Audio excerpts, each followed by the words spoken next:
निगरां हुकूमत के इख्तियारात बढ़ाने के मामले पर इत्तेहादियों में इख्तलाफात। पीपल्स पार्टी के सेनेटर अजहर अब्बानी ने कहा कि एक निगरां हुकूमत को मुंतखब हुकूमत के बराबर लाया जा रहा है। इस तरमीम से मेरा शदीद इख्तलाफ है।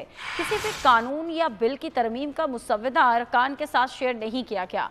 सवाल उठाया, क्या आप बाकी दो ऐवानों की तरह पार्लियामेंट का मुश्तरका इजलास को भी रबर स्टैम्प बनाना चाहते हैं? चेयरमैन पार्लिमानी कमेटी बराए इंतखाबी इस्लाह सरदार अयाज सादिक ने कहा कि तमाम कमेटी अरकान ने अपने इनपुट दी है और ये तरमीम तकरीबन मुतफ़क्का है और हमने ऐवान से बाहर से भी तरमीम ली।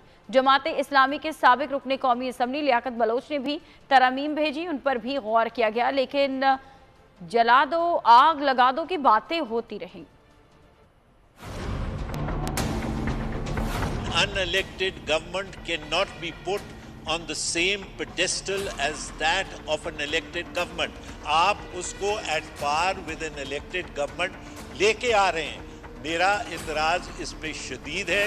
हमारी 5 मीटिंग्स हुई, सारे जो मेंबरान हैं सेनेट और नेशनल असेंबली के वो आए भी इसमें, तो हमारे एक दो मेंबरान हैं यहाँ से, उन्होंने भी अमेंडमेंट्स दी हुई थी। इस वक्त तक वो अमेंडमेंट्स की कॉपीज हमें मुहैया नहीं की गई। फिर इस कमेटी ने बैठ के, बल्कि जमात इस्लामी के लियाकत बलोच साहब हमारे फॉर्मर कुलीग हैं, उन्होंने भी कुछ अमेंडमेंट्स भेजी जिसको इनमें देखा गया और इनकॉर्पोरेट किया गया। मैं ये कहूँगा कि तकरीबन कंसेंसस से ये डॉक्यूमेंट तैयार हुआ।